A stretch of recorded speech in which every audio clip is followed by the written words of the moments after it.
Vamos cortar a Terra ao meio. Você pode ver todas as camadas dela. Aqui está o núcleo. Ele é cerca de 40 vezes mais quente do que o interior do seu forno. Ali está o manto, um oceano de lava quente. Aí vem a crosta, a superfície sólida em que nossa civilização vive. Mas se você olhar para cima, há muitas camadas além da atmosfera e da de ozônio. Os cientistas descobriram recentemente uma estranha bolha aqui, que protege nosso planeta da radiação. E não é o nosso campo magnético.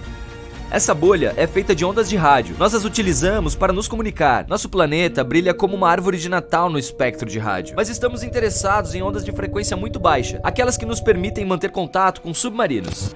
Então, as ondas de rádio são como as de luz ou as oceânicas regulares. Olhe para esta. A distância entre os dois picos é o comprimento da onda, e o número delas, ao longo de um período de tempo, é a frequência.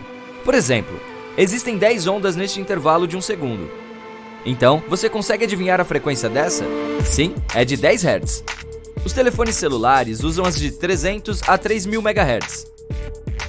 Então adicione mais 6 zeros a esse número. Mas ondas dessa frequência não penetram bem nas barreiras. Pense em como você perde a conexão do celular quando está dirigindo por um túnel. Isso é porque tem metal dentro, que é um material condutor que enfraquece muito as ondas de rádio. A água salgada também é uma espécie de condutor. Então, se o submarino for muito fundo, a espessa camada de água enfraquece o sinal e perdemos a comunicação. Para mantê-la, enviamos menos ondas, mas as tornamos mais longas. Na mesma quantidade de tempo, a frequência das curtas será muito maior do que as das longas. É por isso que são chamadas de ondas de frequência muito baixa. Mas, como se vê, elas viajam por toda a Terra e até no espaço, onde as coisas começam a ficar interessantes. As ondas colidem com partículas de radiação do Sol. Pensamos na nossa estrela como uma gigante amigável que nos dá luz e calor, mas na verdade ela emite muita radiação nociva. Cada explosão ou descarga elétrica de material no Sol causa uma explosão ainda maior de radiação. Essas partículas voam para o nosso planeta, assim como as ondas de rádio.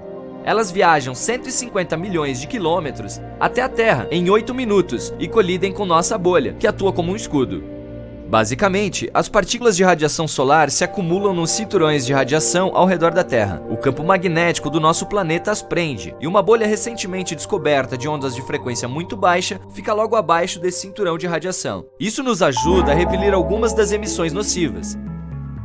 A análise dos estudos antigos confirmou que os cinturões de radiação costumavam ser muito mais baixos e mais próximos da Terra. Mas quando nossa civilização começou a usar o rádio ativamente, nossas ondas elevaram esse cinturão mais para o alto. Ninguém esperava tal efeito.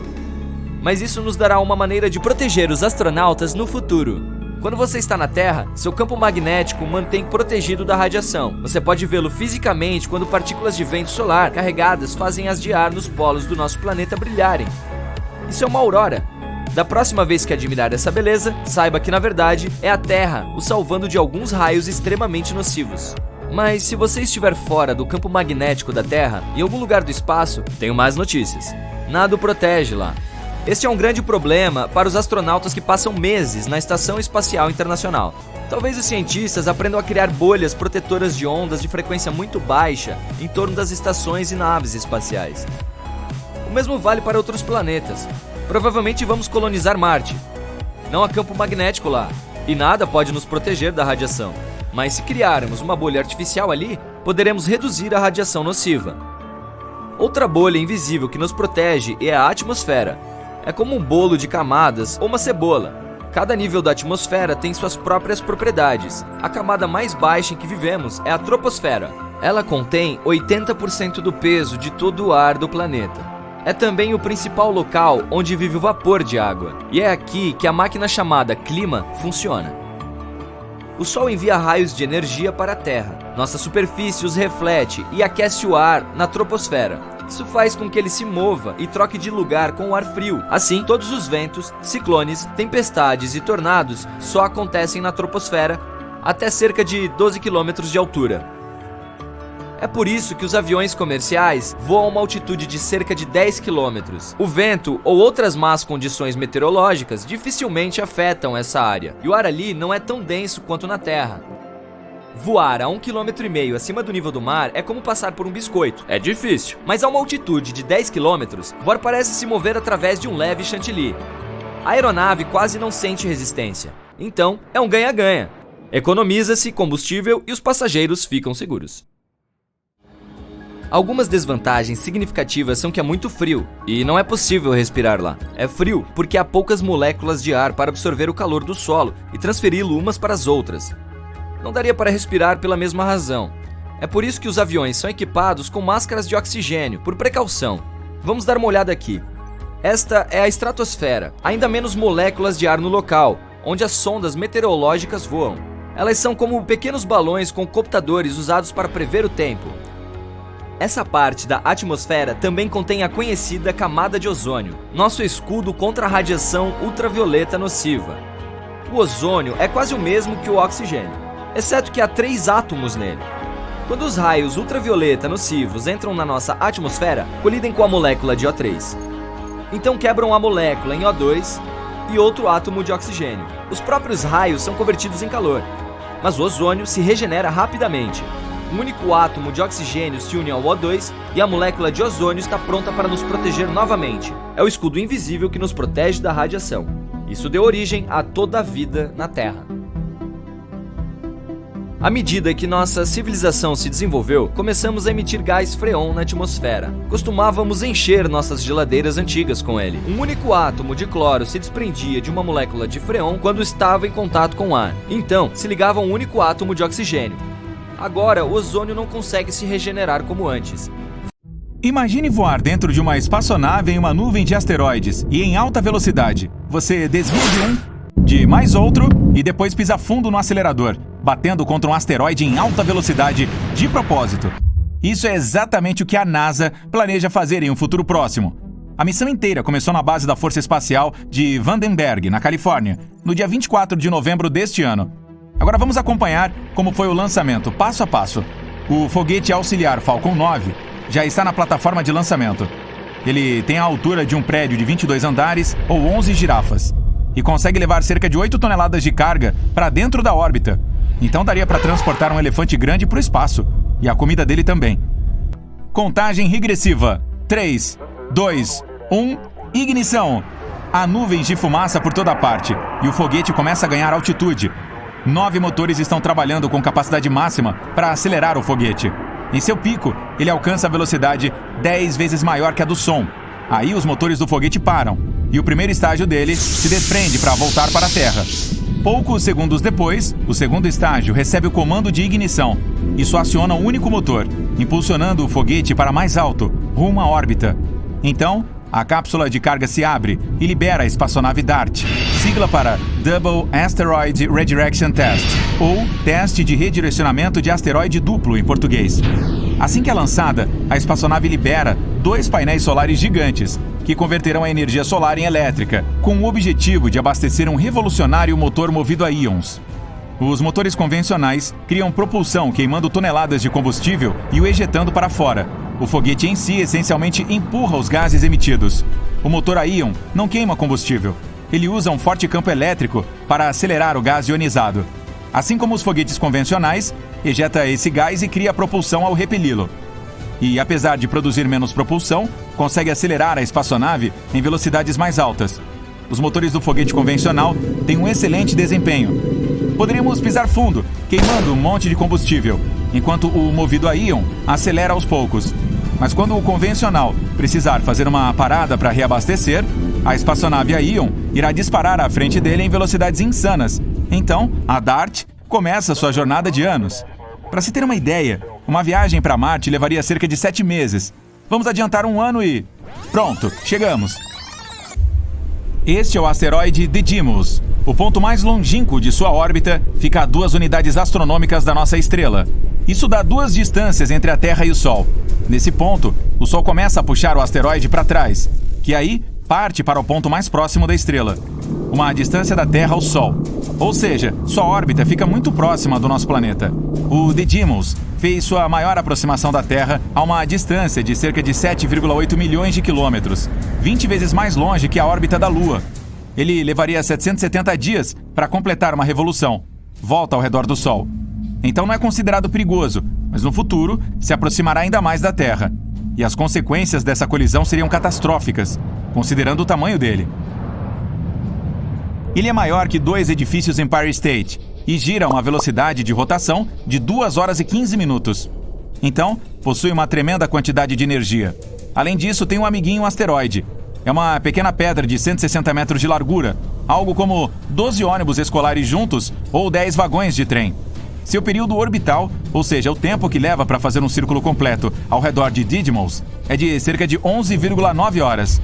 A NASA acredita que asteroides de até 25 metros de largura certamente se queimarão totalmente ao entrar em nossa atmosfera, por causa da fricção com o ar. Então, não são perigosos. Os que têm entre 25 metros e pouco menos de 1 quilômetro de tamanho não queimarão completamente. Então, poderiam causar danos severos. Já aqueles com mais de 1 quilômetro de tamanho têm o poder de destruir cidades inteiras e até estados. Sendo assim, podemos considerar o Didymos como muito perigoso. Então vamos testar uma forma de nos defendermos dos asteroides, usando impacto cinético. É por isso que enviamos a DART para o espaço. A meta é que nossa espaçonave colida neles. Ela já está se movendo em direção a eles, a 6,5 km por segundo. Nessa velocidade, uma viagem de Nova York a Washington levaria menos de 1 minuto. E cruzar os Estados Unidos de costa a costa demoraria cerca de 10 minutos. O DART está chegando perto. 3 segundos para o impacto. 2, 1. Bum! A espaçonave bate contra o asteroide em alta velocidade. O que você acha que vai acontecer? Ele explode e é reduzido a pedaços? Ou é impulsionado para fora do espaço, como se fosse uma bola de sinuca? Bem, os cientistas acreditam que essa colisão vai reduzir a velocidade desse pequeno objeto espacial em uma fração de porcentagem, mas ainda será suficiente para reduzir seu período orbital em alguns minutos. Aí, nossos telescópios na Terra conseguirão estudar os efeitos da colisão com mais detalhes. E para aprendermos ainda mais, vamos enviar outra espaçonave para Didymos em outra missão. Esta é a Hera, que será lançada em 2024 e tem chegada prevista para 2027. Ela carregará um monte de equipamentos de pesquisa para avaliar os danos que a colisão com a DART causou ao objeto. Quando chegar lá, vai tirar o máximo possível de fotos do pequeno asteroide, incluindo uma nova cratera de impacto. A Hera também estará carregando 2 CubeSats, que são miniaturas de sondas espaciais, menores que uma caixa de sapatos. Ela lançará esses mini-satélites que se aproximarão ainda mais do asteroide e o estudarão por 3 a 6 meses. E no fim da missão, um deles tentará aterrissar na superfície da rocha para aprendermos ainda mais sobre sua composição e estrutura interna. Todos a bordo! Este é o Cruzeiro Intergaláctico. O destino na sua passagem é um passeio pelo grupo local de galáxias, formado pelas galáxias Grande e Pequena de Magalhães, a nebulosa de Órion, as galáxias de Andrômeda e do Triângulo, e algumas surpresas no meio. Passagens, por favor? Esteja ciente de que você pode sentir uma leve sensação de formigamento à medida que avançamos para o hiperespaço. A nave e tudo que há nela está passando por uma mudança de fase dimensional. Não é nada com o que se preocupar, o formigamento passa rapidamente. Passageiros, à medida que seguimos em direção à latitude galáctica de 180 graus norte, como os terráqueos estão acostumados a chamá-lo, nosso primeiro item principal de interesse será uma intensa região de formação estelar conhecida como M42, a nebulosa de Órion. Mas primeiro, uma surpresa incrível do capitão que não está no itinerário anunciado. A nebulosa Cabeça de Cavalo. Está passando a bom bordo. Segura, peão! Sua designação é M43. A estrela recém-nascida no topo da Cabeça de Cavalo tem um forte vento solar que está deformando a nuvem nebulosa. Dê uma boa olhada agora, porque em alguns milhares de anos, esses gases serão completamente soprados pela nebulosa estrelada que fez o nosso Sol. Sim, já se foi há muito tempo, exceto pelos gases nebulares capturados por Júpiter, Saturno, Urano e Netuno. Ok, agora, uma das nossas exploradoras juniores faz uma pergunta. O que é o M em M42 e M43? Bom, o M significa Messier, pronunciado Messier e não Messier. Charles Messier, para ser mais precisa, foi um astrônomo francês do século XVIII. Ele publicou um catálogo de 110 objetos difusos vistos através de um telescópio antigo. A nebulosa Cabeça de Cavalo está no 43º lugar em sua lista. Veremos mais M's na nossa jornada. Atenção, estamos chegando à nebulosa de Órion. Os gases na nebulosa podem parecer menos coloridos do que você espera.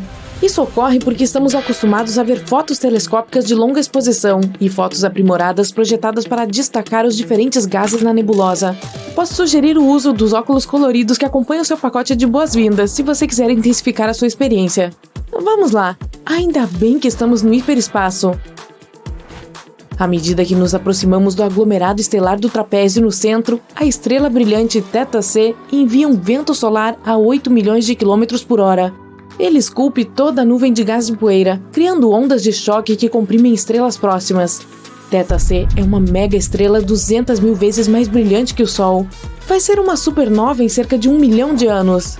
Oxigênio, hidrogênio e enxofre brilham em estados ionizados como uma lâmpada fluorescente. Oxigênio azul, hidrogênio vermelho e um pouco verde, enxofre e poeira brilham como amarelo-laranja. À medida que saímos da nebulosa de Órion e nos elevamos acima do plano galáctico, os braços espirais da Via Láctea são visíveis. O nosso Sol, que você não pode distinguir dessa altura acima da galáxia, está no braço de Órion, que fica entre a parte externa do braço de Perseus e a parte interna do braço de Sagitário. Perceba que o centro da Via Láctea contém uma barra magnética brilhante que desempenha um papel essencial na formação estelar. Mais de 70% das galáxias próximas incluem barras magnéticas. É um sinal de uma galáxia madura. Apenas 20% das galáxias distantes contêm barras magnéticas em seus núcleos. O que me lembra, passageiros, que o bar de sucos está aberto agora. O nosso servidor H1 atenderá aos seus pedidos. Essa é a galáxia de Andrômeda, muito a bom bordo. Mas permita-me chamar sua atenção para as muitas galáxias anãs, mais de 40 delas, que povoam nossa vizinhança galáctica. Estamos indo para uma delas agora, a Grande Nuvem de Magalhães, LMC para astrônomos. É uma galáxia satélite anã irregular da Via Láctea, contendo cerca de 30 bilhões de estrelas, com uma região dinâmica de formação estelar chamada de Nebulosa da Tarântula, pela qual cruzaremos em breve. Obviamente, se tem a Grande Nuvem de Magalhães, deve ter a Pequena Nuvem de Magalhães, SMC. Lá está ela, abaixo e à esquerda da LMC. A Via Láctea acabará ingerindo ambas as galáxias anãs. Alguns preferem a palavra agregar, mas o resultado é o mesmo. Se você usar seus óculos coloridos novamente, poderá ver que a LMC retirou uma quantidade enorme de gás da SMC, pois elas interagiram gravitacionalmente ao longo de milhões de anos. Ei, eu sei tudo sobre gás. Estamos saindo da Via Láctea a uma distância de cerca de 50 kParsecs, ou seja, 50 mil parsecs, ou cerca de 163 mil anos-luz. Mas o que é um parsec? Um parsec tem cerca de 3,26 anos-luz. Um ano-luz tem cerca de 9,46 trilhões de quilômetros. A palavra parsec é uma combinação de duas palavras, paralaxe e segundo em inglês. Paralaxe é a mudança que um objeto parece fazer quando visto de duas perspectivas diferentes. Olhando para um objeto com o olho esquerdo e depois com o direito, você verá o objeto parecer mudar de paralaxe. Quando um objeto astronômico é fotografado com a Terra de um lado do Sol e depois novamente 6 meses mais tarde do outro lado do Sol, a mudança é mensurável em graus de arco, ou minutos de arco, ou segundos de arco e até milissegundos de arco. Isso é um parsec, uma paralaxe de 1 segundo de arco, que acaba sendo cerca de 3,26 anos-luz. Ei, quem falou em Joana d'Arc? É assim que se medem distâncias na França. Como não dá para medir um ano-luz com uma régua ou uma fita métrica, os parsecs são a maneira científica de dizer a distância até uma estrela ou objeto intragaláctico. Quanto maior a paralaxe, mais próximo o objeto está. Quanto menor, mais longe ele está. Logo à frente, no coração da nebulosa da Tarântula, está o aglomerado estelar R136. A uma distância de 1 ano-luz, há mais de 40 estrelas, cada uma com uma massa mais de 50 vezes maior que a do Sol. Comparativamente, não há uma única outra estrela dentro de 4 anos-luz da nossa estrela natal, o Sol, e isso é uma coisa boa. Você pode ver a supernova 1987A mais ou menos à posição de 2 horas no relógio. Uma estrela gigante azul, 100 mil vezes mais brilhante que o Sol. Ela passou por uma implosão central, resultando em uma supernova tipo 2, 100 milhões de vezes mais brilhante que o Sol. Deixou para trás uma estrela de nêutrons coberta por poeira, gás e uma exibição de fogos de artifício extremamente espetacular. Você pode pensar que a Terra é muito grande, mas o Sol representa quase 99,9% da massa de todo o Sistema Solar. O resto dessa massa é composta pelos planetas e seus satélites, asteroides, cometas, gás e poeira. Ela fica a cerca de 150 milhões de quilômetros de distância de nós, mas nos mantém aquecidos todos os dias. Sua temperatura é de cerca de 5.500 graus, mas o espaço ao redor ainda é frio como gelo. Para entender isso, precisamos distinguir entre calor e temperatura. O calor é a energia dentro de algum objeto. Temperatura é algo que nos diz se um objeto está quente ou frio. Quando o calor é transferido para esse objeto, isso faz a temperatura dele subir. Quando está perdendo o calor, ela diminui. O calor pode ser transferido de 3 maneiras diferentes. O Sol faz isso por meio da radiação, o que significa que está liberando calor na forma de luz. Seu corpo também irradia calor, como ondas infravermelhas. É por isso que as câmeras termográficas detectam que você está no ambiente mesmo à noite. Quanto mais quente o objeto, mais calor ele irá irradiar. A temperatura afeta apenas a matéria. Como o espaço é basicamente um vácuo, ele não tem partículas suficientes para que o calor seja transferido de outra forma que não seja por radiação. Quando o calor que vem do Sol chega a um objeto, os átomos começam a absorver energia. Mas ele não pode ser transferido, pois não há matéria no espaço. Esses átomos e moléculas raras, ali, irão absorver o calor e simplesmente permanecerão assim, enquanto o vácuo frio permanecerá frio. Há muita matéria dentro da atmosfera terrestre, então a energia do Sol pode ser transferida facilmente. Mas se você colocar o objeto fora da atmosfera da Terra sob a luz direta do Sol, ele acabará aquecido a 120 graus, porque é uma matéria feita de átomos e moléculas. A temperatura do vácuo é de menos 270 graus. Isso significa que, dependendo de onde estiver, você pode ser queimado ou congelado pelo espaço. O Sol não é de fato amarelo, ele emite luz em uma ampla gama de comprimentos de onda. Podemos dizer qual sua temperatura e cor pelo pico do seu espectro. Por exemplo, estrelas mais frias aparecerão vermelhas, enquanto as mais quentes serão azuis, com estrelas amarelas, cor de laranja e brancas entre elas. Quando se trata do Sol, o pico do espectro ocorre em um comprimento de onda que normalmente chamaríamos de verde, mas nossos olhos percebem isso de forma diferente. Portanto, esse tom de verde, em combinação com outros comprimentos de onda do espectro, parecerá branco ao olho humano. Geralmente vemos o Sol como amarelo porque nossa atmosfera espalha a luz azul com mais eficiência do que a vermelha. Durante o nascer e o pôr do Sol, há mais luz vermelha no espectro solar, o que nos dá cenários incríveis. As manchas solares são partes da superfície visível dele, em média muito mais frias do que o próprio astro. Elas se sobrepõem às que têm um campo magnético aumentado. Essas partes não permitem a liberação de calor para a superfície solar visível. Dessa forma, o resto da superfície é 3 vezes mais brilhante do que essas manchas. Esse contraste as faz parecer quase pretas. Se pudéssemos separar uma mancha solar dessa estrela e colocá-la em algum lugar do céu noturno, seria diferente. Ela seria tão brilhante quanto a Lua quando a vemos da Terra. Todos os planetas do nosso sistema solar giram na mesma direção, pois foram formados a partir de uma nuvem protoplanetária, exceto Urano e Vênus, que provavelmente sofreram algum impacto forte que os fez girar na direção oposta. Mas é diferente com as galáxias. Elas geralmente não se formam a partir da mesma nuvem de poeira e partículas. Além disso, não estão distribuídas aleatoriamente no espaço, e sim em filamentos. Fios densos e delgados de matéria escura e galáxias com vazios entre eles. As protogaláxias estão ligadas por forças gravitacionais em pequenas áreas do espaço. Isso provavelmente se deve à distribuição da matéria escura em todo o universo. A matéria nos filamentos se move em um movimento de saca-rolhas e segue em direção à área mais densa. Portanto, pode haver uma direção comum em que as galáxias tendem a girar, mas isso é na maioria aleatório. Existe a possibilidade de vermos um elevador lunar um dia. Sim, um cabo ancorado na superfície da Lua. Ele se estenderia por cerca de 400 mil quilômetros. Não seríamos capazes de conectá-lo diretamente ao nosso planeta, pois a Terra e a Lua estão se movendo, mas poderíamos mantê-lo no alto da órbita do nosso planeta. Alguns pesquisadores acreditam que poderíamos construir esse equipamento por alguns bilhões de dólares. A Lua tem recursos que definitivamente podemos usar. Uma forma rara de hélio encontrada lá poderia ser utilizada em usinas de fusão no nosso planeta. Além disso, poderíamos pegar alguns outros elementos raros e aplicá-los em smartphones e no resto dos eletrônicos. Então, depois de cerca de 53 viagens de ida e volta, o elevador se pagaria. O cabo teria a espessura de um lápis, mas pesaria em torno de 40 toneladas. Ele pode até ser feito de materiais que já temos aqui na Terra, sem a necessidade de inventar nada. Pode até haver uma combinação de 2 elevadores. Uma nave espacial levaria um da superfície terrestre para uma estação espacial. Em seguida, ele seria lançado em direção à Lua.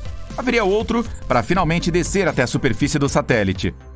Os planetas do nosso sistema solar têm órbitas previsíveis e estáveis, mas as colisões de gigantes gasosos podem ter acontecido em estágio inicial, quando o sistema planetário ainda estava se formando.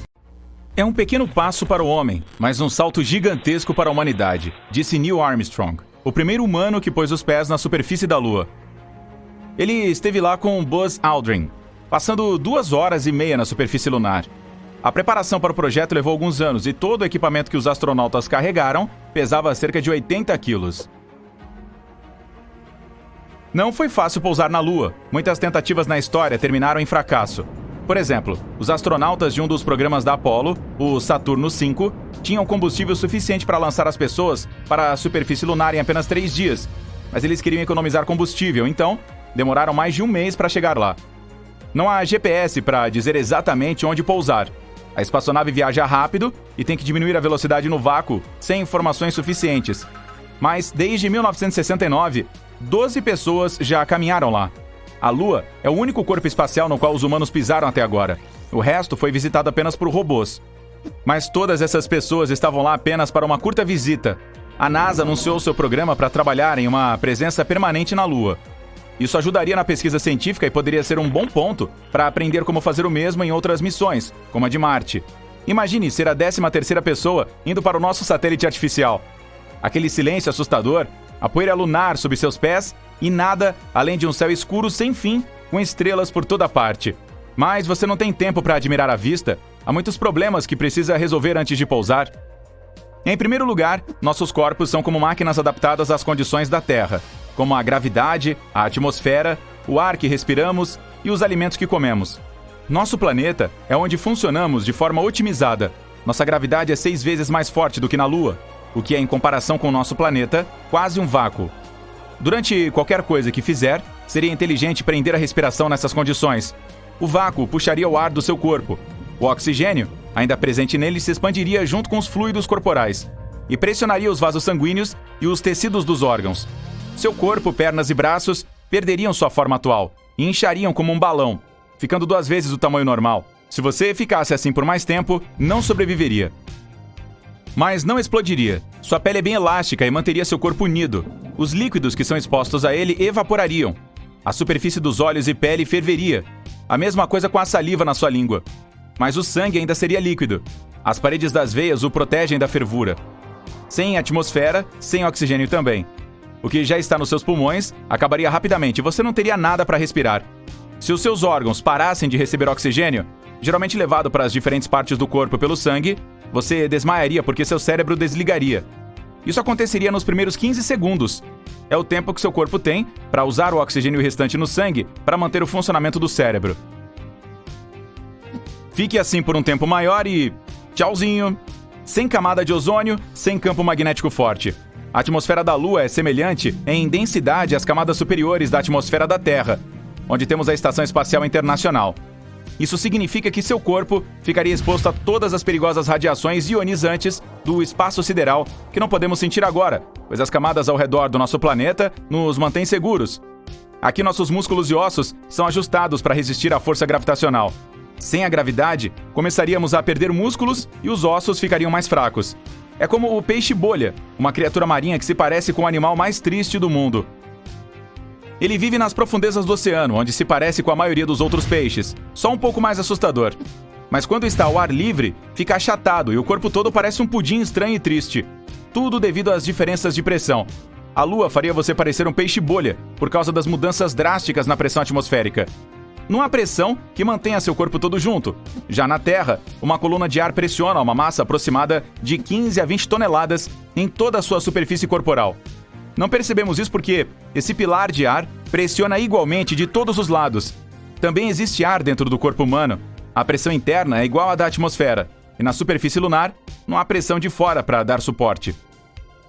É muito frio lá em cima também. As temperaturas mudam drasticamente, passando de 120 graus durante o dia para menos 133 à noite. Um dia na Lua dura 29 dias terrestres. Isso significa que você passaria 14 dias e meio na claridade insuportável e os próximos 14 dias e meio na escuridão cósmica assustadora. Você pode congelar se for noite da mesma forma que em outros lugares do espaço. Dependendo de onde estiver exatamente, isso aconteceria dentro de 12 a 26 horas. Ou, se você visitasse a Lua, durante apenas uma tarde normal, viraria um crocante queimado. É melhor fazer como o Apollo 11 e ir de madrugada. A superfície lunar ainda não está tão fria e não houve tempo suficiente para ficar extremamente quente. Mesmo que você tenha sobrevivido a tudo isso, há milhões de colisões de meteoros todos os anos. Todas aquelas pequenas partículas de rocha ou poeira se movendo muito rápido, ou mesmo os detritos de espaçonaves e satélites orbitando. Então você cai bem no coração do buraco negro e se prepara para um triste fim. Bem, não é preciso. Cair em um buraco negro não necessariamente destruirá você ou a sua nave espacial. É preciso escolher um buraco negro maior para sobreviver. Se você cair em um buraco negro pequeno, seu horizonte de eventos é muito estreito e a gravidade aumenta a cada centímetro que desce. Portanto, se estende o braço para a frente, a gravidade nos dedos será muito mais forte do que no cotovelo. Isso fará com que sua mão se alongue e você sentirá algum desconforto. Bastante significativo, para ser honesto. As coisas mudam se você cair em um buraco negro supermassivo, como os do centro das galáxias. Eles podem ser milhões de vezes mais pesados que o Sol. Seu horizonte de eventos é amplo e a gravidade não muda tão rapidamente. Portanto, a força que sentirá nos calcanhares e no topo da cabeça será quase a mesma, e será possível ir até o coração do buraco negro. Este mito foi detonado. O próximo mito afirma que podemos salvar a Terra de um asteroide gigante com um grande bang. O enredo conhecido é que uma nave espacial pousa na superfície de um asteroide. Uma equipe de astronautas rapidamente abre um buraco, deixa um presente lá e voa para longe. E então, bang! Como resultado, o asteroide se quebra em vários pedaços e continua seu caminho para a Terra. Bem, grandes pedaços do asteroide caem na nossa superfície, causando muitos danos. Portanto, nossa missão falhou. Bem, para salvar a Terra, precisaríamos de um grande bang. E não dentro do asteroide, mas logo acima de sua superfície. Quando a explosão acontecesse, a força da explosão empurraria o asteroide ligeiramente para baixo. Mesmo uma ligeira mudança na trajetória seria suficiente para fazer o asteroide voar muito além da Terra no futuro. Feito. Ah, e se você fizesse um grande estrondo em um asteroide, nunca conseguiria ouvir esse som alto. Sim, nos filmes ouvimos o som de naves e batalhas espaciais, mas isso é apenas um mito. O som é uma onda que se espalha devido às vibrações das moléculas. Uma pessoa bate palmas a alguns metros de você. A onda sonora começa a empurrar a primeira molécula de ar próxima às mãos, depois a segunda, a terceira, e assim por diante, até que a onda chega ao seu ouvido. Portanto, para espalhar o som, precisamos de moléculas como as do ar ou da água. Em nossa atmosfera, as ondas sonoras se espalham bem, mas o espaço é um vácuo. Portanto, não há nada ali. Você pode bater palmas bem alto, mas não há nenhuma molécula para vibrar e transportar esse som. Mais um mito sobre asteroides. Precisamos voar um pouco além da órbita de Marte. Uau! Estamos em um cinturão de asteroides e temos que nos esquivar constantemente de rochas gigantes e blocos de gelo. Pegamos uma densa nuvem de asteroides. Não é verdade. O fato é que o espaço é enorme e as distâncias são incríveis. Todas as rochas e detritos no cinturão de asteroides têm apenas 4% do peso da Lua. Portanto, não há muitos deles lá.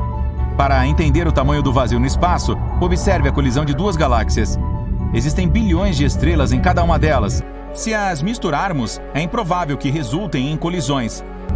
Outro mito é que há gravidade zero na nossa órbita. Imagine que você está em uma caixa enorme a 16 km de altitude. Agora, soltamos a caixa e ela começa a cair. Você está caindo simultaneamente com a caixa na mesma velocidade. E agora é como se você sentisse gravidade zero. A mesma coisa acontece em órbita. A Estação Espacial Internacional fica a 400 km acima da Terra e está caindo continuamente, embora não na superfície do planeta, mas ao redor dele, em sua órbita. Sua velocidade neste ponto é de cerca de 7,6 km por segundo. Ela poderia cruzar os Estados Unidos da costa oeste para a costa leste em apenas 8 minutos. Portanto, os astronautas estão experimentando a mesma coisa. Eles estão apenas caindo na mesma velocidade da EEI. Agora vamos olhar para a Lua. Sempre nos olha do mesmo lado. Isso significa que a Lua tem um lado escuro e os raios do Sol nunca chegam lá. Isso é um mito. A questão toda é que a Lua está gravitacionalmente presa à Terra. Lá também há dias e noites. É que essa rotação está perfeitamente alinhada com a rotação da Terra. Portanto, sempre que você olha para a Lua, vê o mesmo lado do satélite. E como há dias em que o Sol brilha ali, não é um lado escuro, é apenas o lado oposto. E temos até fotos desse lugar. E ali está uma das maiores crateras de todo o nosso sistema solar, a Bacia do Polo Sul Aitken. Tem a largura de 2 estados do Texas. Um mito que se revelou falso é que as pessoas nunca estiveram na Lua. Este é o traje espacial original dos primeiros astronautas que lá estiveram. Olha a sola do sapato. Algumas pessoas afirmam que não seria possível deixarem pegadas como essa ali. Na verdade, seria possível. Na Lua, os astronautas usavam botas extras sobre seus trajes, e suas solas combinavam perfeitamente com as pegadas da Lua. Os astronautas não as recolheram quando saíram da Lua. Eles deixaram muitas coisas lá, até arrancaram os apoios de braço dos assentos no módulo lunar para reduzir o peso. Agora o peso total do lixo humano na Lua é de cerca de 187 toneladas, incluindo vários rovers lunares, destroços de espaçonaves, estágios de foguetes e sondas lunares. Isso é tipo 3 Boeings 737. Vamos desenhar um eixo através de nosso planeta. É ligeiramente inclinado de um lado, e o inverno chega quando o eixo do nosso hemisfério está inclinado para longe do Sol. Mas, com o tempo, o eixo se inclina em direção à nossa estrela. Então seus raios brilham em um ângulo tal que fica mais quente. É verdade, porém, que a Terra está a diferentes distâncias do Sol, pois nossa órbita não é um círculo perfeito, mas ligeiramente achatado, uma elipse. Normalmente pensamos na distância até nossa estrela, com cerca de 150 milhões de quilômetros. Mas essa distância pode ser maior ou menor do que 5 milhões de quilômetros, dependendo do ponto da nossa órbita em que estamos. Outro mito sobre o Sol é que ele é amarelo. Vamos enviar você ao espaço. Você olha pela janela e ele é branco. O Sol só parece amarelo para nós através do filtro da nossa atmosfera. A composição do ar e sua espessura apenas distorcem a luz da estrela. Mas as estrelas têm cores diferentes. As estrelas mais frias têm cores laranja e vermelho brilhantes. Geralmente são estrelas muito velhas, mais velhas que o nosso Sol. Mas estrelas jovens e muito quentes são de um azul brilhante. O Sol está mais ou menos no meio desse espectro. Por acaso, já ouviu falar que se tirar seu traje espacial no espaço sideral, você explodirá como um balão? Bem, nosso corpo é projetado para funcionar à pressão atmosférica, mas o espaço é um vácuo. Imagine um enorme barril de metal e sugamos todo o ar de lá. Adicione isso a uma temperatura de menos 270 graus e você terá o espaço. Em um lugar com essas condições, todas as bolsas de ar em nosso corpo, como nossos pulmões, começarão a se expandir. Então você poderia realmente explodir como um balão se não fosse pelos nossos tecidos elásticos. Eles se esticam e se dobram para que você mantenha o tamanho do seu corpo. Milhares de naves espaciais estranhas entram sorrateiramente no espaço aéreo terrestre. Elas descem ao nosso planeta e voam pelas cidades, causando enorme caos. De repente, a porta da maior nave se abre e uma estranha criatura sai. Ela tenta copiar nossa linguagem e diz que eles vieram de uma estrela distante, a Próxima Centauri. Algo assim pode acontecer porque os cientistas recentemente captaram um estranho sinal de rádio dessa estrela. A Próxima Centauri é a estrela mais próxima do nosso sistema solar. Fica a apenas 4,2 anos-luz de distância. Isso significa que um feixe de luz que se origina nessa estrela chega à Terra em 4,2 anos. Isso é também 270 mil vezes a distância da Terra ao Sol. A própria estrela Próxima Centauri é muito pálida para vermos a olho nu no céu noturno, mas seu sistema esconde um pequeno segredo. Vamos voar para lá e dar uma olhada mais de perto. Então, aqui está essa anã vermelha. É 7 vezes menor que o Sol e 8 vezes mais leve. A Próxima Centauri é 1,5 vezes maior que Júpiter e quase 150 vezes mais pesada. Mas o que estamos procurando está um pouco mais longe. Este é o Próxima Centauri B, um planeta semelhante à Terra. É apenas 10% maior que a Terra e está na zona habitável da estrela. É a distância perfeita, não muito longe e nem muito perto dela. Então, a temperatura também não é muito alta e nem muito baixa lá. A água, se existir naquele planeta, pode estar em estado líquido. E assim a vida pode sobreviver e evoluir lá. Talvez tenha se desenvolvido o suficiente para nos enviar o sinal que recebemos. Um sinal de rádio é basicamente ondas. Elas têm uma certa frequência e comprimento. E sempre podemos discernir um sinal artificial de um gerado naturalmente. O sinal que captamos do Próxima Centauri B tinha uma frequência de 982 MHz. O rádio comum que ouvimos na cozinha ou no carro capta sinais em torno de 100 MHz. É por isso que os cientistas concluíram que o sinal foi criado artificialmente. Esse tipo de sinal pode ser uma forma de comunicação entre os mundos desenvolvidos. Se essa é realmente uma mensagem de uma civilização do espaço sideral, devemos ser capazes de decodificá-la. Para isso, qualquer civilização deve usar o método mais simples de criptografia. Por exemplo, a Terra já enviou um sinal de rádio para o espaço, foi a mensagem de Arecibo. Essa mensagem consiste em 1679 dígitos. É um retângulo de 23 por 73 quadrados que tem informações sobre nossa civilização codificadas usando um código binário. Na parte superior do retângulo há um sistema de números que usamos. Eles estão marcados em branco. Essa coisa roxa é a chave para ler a parte seguinte da mensagem. Os números atômicos dos elementos como hidrogênio, carbono, nitrogênio, oxigênio e fósforo estão codificados nessa chave. Estes são os elementos-chave que podem começar a vida. Se aqueles que receberem esse sinal puderem entender os números e a chave, poderão ler a próxima parte da mensagem. Essas coisas verdes são os blocos de construção da nossa cadeia de DNA. E bem na parte inferior está a própria cadeia de DNA. O retângulo branco indica o número de pares desses blocos de construção, e as espirais azuis mostram a forma de uma cadeia de DNA. E então vemos a própria silhueta humana. O objeto branco e azul à sua esquerda é um número codificado da nossa altura média. O ser humano em si é desenhado aqui nas extremidades da fita de DNA para que a civilização do espaço sideral possa entender como somos. E o retângulo branco à direita do esboço humano é o número da população da Terra no momento da mensagem. 4,2 milhões em 1974, quase metade do número que temos agora. A parte seguinte é um desenho do nosso sistema solar. O grande quadrado amarelo é o Sol. Então vem todos os planetas do nosso sistema, incluindo Plutão. Naquela época, costumava ser considerado um planeta. A Terra está um pouco deslocada aqui para que a civilização do espaço sideral possa entender de onde essa mensagem está vindo. E o último desenho é o observatório do qual essa mensagem foi enviada para o espaço. Esse sinal está agora a caminho do aglomerado estelar M13, a 25 mil anos-luz de distância da Terra. Então, não chegará lá por mais 25 mil anos. E precisaremos de outros 25 mil para obter uma resposta se realmente houver alguém do outro lado que possa receber o sinal. Se o sinal da Próxima Centauri também for uma mensagem, precisaremos de tempo para decodificar.